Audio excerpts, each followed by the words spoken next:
변호사 오지연입니다. 오늘은 제가 처음에 미국 병원에 일을 시작하고 나서 병원에서 주는 혜택을 몰라서 못 썼던 게 굉장히 많이 있어요. 그리고 병원을 옮기면서도 또 병원마다 다른 이런 게 있더라고요. 그리고 한국 병원이랑 또 당연히 미국 병원이랑 시스템도 다르고 어떤 제공해주는 혜택도 많이 다르기 때문에 저처럼 몰라서 미국 병원에서 주는 혜택을 못 쓰시는 이런 한국 간호사분들에게 어떤 도움이 됐으면 하는 바람에서 이 영상을 한번 시작해 보도록 하겠습니다. 못 썼던 미국 병원 혜택 중에 첫 번째는 C콜에 관한 게 있습니다. 그래서 한국 병원에서는 몸이 아프면 병원에 출근해서 쓰러질지언정 C콜을 전혀 할 수가 없었죠. 제가 몸이 아파도 어떤 안 나가게 되면 일단 당장 내가 같이 일하는 동료들이나 이제 선배 후배들이 제 대신 과한 업무량이 이제 주어지기 때문에 그런 것 때문에라도 꼭 출근을 했었던 이런 게 있는데요. 미국 병원에 일 시작하고 나서 한 석 달인가 넉 달 지나고 나서 요거는 저도 알았던 것 같아요. 그래서 내가 아프면 스케줄 돼 있는 날 이제 출근을 해야 되는데 몸이 아프면 전화를 해서 이제 못 나간다, 아프다 이렇게 얘기를 해야 되는 거죠. 꼭 뭐 어디가 아프다 얘기를 안 하셔도 돼요. 병원에서 담당하는 스케줄을 담당하는 곳이 스태핑이면 스태핑에다 전화를 하시면 되고, 스태핑이 아니라 그 유닛에서 그걸 담당한다 그러면 유닛에다가 전화를 해서 나 오늘 몸이 아프니까 이제 언제 스케줄이 돼 있는데 못 나간다라고 미리 전화를 주는 거고요. 이렇게 C콜을 해서 일을 안 나가도 보통은 내 페이 때마다 이제 거기서 병원에서 주는 이제 아워가 있어요. 그래서 얼마간에 이제 sick hour가 쌓이면 그 대신에 이제 뭐 12시간 그 sick hours 빼서 내 페인 날 대신 페이를 하는 요런 게 있을 수가 있거든요. 그래서 이런 거는 찾아보셔서 쓰시면 될 것 같고요. 한 가지 주의하셔야 될 게 병원마다 좀 다르긴 하지만 시코를 너무 자주 하는 경우에 오히려 병원에서도 좋아하지 않을 수가 있겠죠. 그래서 뭐 석 달을 연달아서 시코를 매달 했다. 이렇게 뭐 1월, 2월, 3월 이렇게 했다. 이러면은 경고 먹을 수가 있으세요. 그래서 그런 건 조금 주의하셔야 될 거고요. 그래서 뭐 1월, 2월은 했는데 3월, 4월 쉬었다. 그러면 5월, 6월 쓰시던가 이렇게 조금 띄엄띄엄 관리를 하셔야 되는 이런 부분이 있을 수가 있습니다. 그리고 두 번째는 시콜과 연관된 거 있을 수 있는데요. 요거는 조금 다르게 패밀리 시콜을 하실 수가 있어요. 그래서 뭐 병원마다 이름은 다르게 부를 수가 있어요. 그래서 뭐 제가 전에 일했던 병원에서는 킹케어라고 했었고, 그다음에 지금 현재 일하는 카이저 병원에서는 여기대로의 명칭이 따로 있어요. 세슬라라고 하는 게 따로 있는데 뭐 또 패밀리 시콜이라고 할 수도 있고요. 그래서 요건 시콜과 마찬가지로 유닛에 전화해서 뭐 내 자녀 누가 아프다, 내가 남편이 아프다, 내 와이프가 아프다, 내 부모가 아프다 이렇게 전화를 하셔서 오프를 받는 요런 시스템입니다. 요거는 시콜보다는 쓸 수 있는 그 날짜가 조금 횟수가 아마 적을 거예요. 그래서 병원마다 그 팔러스에 대해서 한번 알아보시고 쓸 수 있는 날이 있는지 이렇게 알아보시면 될 것 같아요. 그래서 제가 아까 잠깐 말씀드렸지만 병원마다 석 달을 연달아 시콜을 하면 싫어한다 그랬잖아요. 근데 1월, 2월에 제가 시콜을 만약에 했단 말이에요. 근데 3월 돼서 꼭 아파서 빼야 되는 이런 날이 있잖아요. 그러면 그날은 시콜 하시는 대신에 요 패밀리 식을 쓰신다거나 킹케어 이렇게 대신 이제 번갈아 가면서 쓸 수 있는 이런 요령을 가지시면 될 것 같습니다. 자, 그리고 세 번째 뭐가 있죠? 우리 에듀케이션 아워가 따로 있습니다. 그래서 병원에서 교육을 꼭 이날 나와라 하는 날이 있어요. 그래서 한국과 다르게 병원에 이제 교육을 나가도 그 시간마다 내가 교육에 참석했던 시간마다 내 시급만큼의 시간을 페이를 주기는 해요.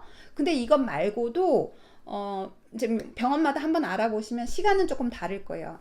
매 해마다 내가 교육을 어느 시간만큼 참석을 했으면 그 시간만큼 내 시급을 지급을 해주는 게 따로 있습니다. 그래서 제가 처음에 일했던 병원 같은 경우는 에듀케이션 아워가 1년에 20시간이 있었어요. 20시간이 있었거든요. 그래서 요거는 무슨 이제 인터넷으로 내가 뭐 이거 시간 썼다 이렇게 병원에다가 청구하면 병원에서 그 시간만큼 저한테 지불을 해주는 게 있어요. 시급만큼. 그리고 그 전 병원에서는 20시간이었고 지금 현재 카이저에서는 40시간, 1년에 40시간을 이렇게 제가 일한 시간 말고도 따로 에듀케이션 아워에 해서 지급을 해주는 요런 게 있어요. 베네핏이 따로 있어요. 그러니까 요것도 꼭 2년까지는 이게 이렇게 넘겨서 쓸 수가 있는데 2년이 지나면 안 쓴 시간은 그냥 없어지는 요런 게 있을 수 있으니까 꼭 해마다 20시간, 40시간 이렇게 병원마다 알아보시고 꼭 이제 온라인이라든지 아니면 직접 참석하는 요런 교육에 대해서 시간을 꼭 지급 받으시길 바라고요. 네 번째 또 뭐 있죠? 에듀케이션 말고 튜이션 리임버스먼이라고 요건 또 따로 있어요. 그래서 간호사 일하시면서 어떤 뭐 BSN을 따로 하신다거나 아니면은 또 BSN 끝나고 다른 뭐 마스터 디그리 하시는 분도 있을 수 있잖아요. 학교 다니시는 분들. 그래서 요런 분들은 1,500불 1,500불에서 2,000불까지 아마 뭐 병원마다 이것도 다를 거예요. 그래서 해마다 얼마씩의 몇천 불씩 정도의 그 리임버스먼이 나갑니다. 그래서 어떤 학교 다니는 거 그 얼마 비용 드는 거에 대해서 2,000불까지 아니면 1,500불까지 이렇게 지급을 해주는 게 있기 때문에 공부하시는 분들 지금 현재 학교 등록을 원하시는 분들은 병원에서 얼마까지의 그 튜이션 리임버스먼이 있는지 HR에 꼭 확인해 보시고 그거를 받으시면 좋을 거예요. 그리고 또 뭐가 있죠? 다섯 번째 이제 연금 있을 수 있습니다. 401k라든지 아니면 병원마다 뭐 403라고 하나요? 이렇게 뭐 병원마다 부르는 이름은 다를 수 있을 것 같은데 연금 본인이 얼마씩 지정해서 내 월급, 내 급여에서 뭐 10%, 5%, 6% 이렇게 지정해서 이제 적금식으로 붙는 이런 게 연금이 있을 수가 있어요. 특히나 싱글 분들에게는 이게 굉장히 중요해요. 그래서 401k 같은 경우는 보통 프리텍스로 이제 지급이 되거든요. 그래서 싱글인 분들은 연말에 이제 1월부터 아니 2월부터 이제 4월까지 세금 보고하잖아요. 그러면 뭐 집이 없는 분들은 이 세금 혜택을 받을 수 있는 게 이 401k 아니면 403 이 연금밖에 거의 없어요. 그래서 이게 프리텍스이기 때문에 어떻게 되죠? 내 급여의 10%를 매달 연금을 저축을 해왔다. 그러면 내 연봉이 줄어드는 거죠. 10%만큼 적게 되는 거죠. 프리텍스니까. 그래서 이 적은 연봉만큼을 텍스 보고를 하게 되는 거예요. 그래서 텍스를 좀 덜 맞을 수가 있겠죠. 금액은 계속 쌓이는 연금은 내가 저축을 하면서 이제 연말에 덜 내게 되는 이런 혜택이 있을 수가 있어요. 그래서 제가 싱글일 때 요거를 처음 결혼하기 전에 그리고 이 401k를 전혀 들지를 않았었어요. 몰랐기 때문에. 그래갖고 그 해에 제가 아마 정부에다가 연말정산 하고 나서 저는 매달 35%를 세금을 냈기 때문에 인간적으로 돈을 돌려받겠지 이렇게 생각을 했거든요. 싱글일 때. 근데 그게 아니더라고요. 401k를 넣은 게 전혀 없었고 싱글이어가지고 그때도 아마 한 4,500불인가 5,000불을 더 피를 토하는 심정으로 돈을 냈던 이런 기억이 있었네요.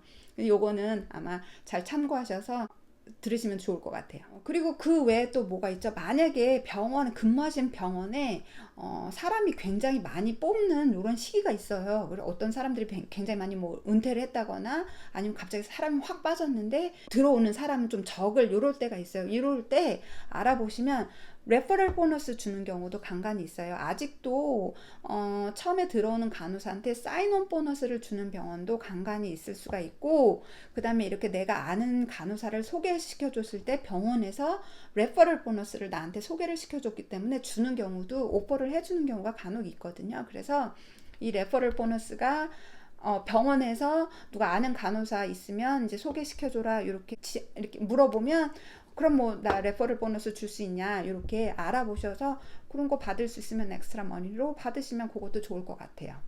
여섯 번째 했고 그 다음에 일곱 번째 보험이 있을 수가 있어요. 보험 정말 중요한데 미국의 그 비싼 어떤 의료 비용에 대해서는 많이들 아실 거예요. 근데 제가 간호사로 이민을 많이 추천드리는 이유 중에 하나가 이 보험이기도 해요. 왜냐하면 우리가 일하는 병원 고용주가 우리의 보험을 이 가족까지 대부분 커버를 해주기 때문에 이 보험에 대해서 많이 혜택이 있을 수가 있고요.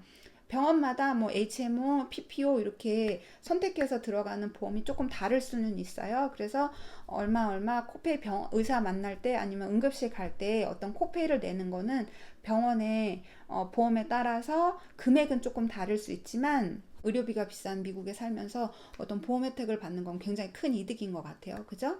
자, 이렇게 6가지, 7가지 정도 어떤 미국 병원에서 주는 베네핏, 혜택 부분에 대해서 설명을 드려봤는데요.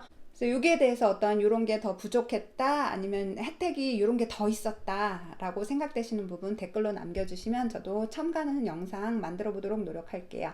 여기까지 오늘 영상 좋았다 싶으시면 좋아요, 구독 버튼 눌러주시고요. 저는 다음에 인사드리도록 할게요. 오늘도 화이팅!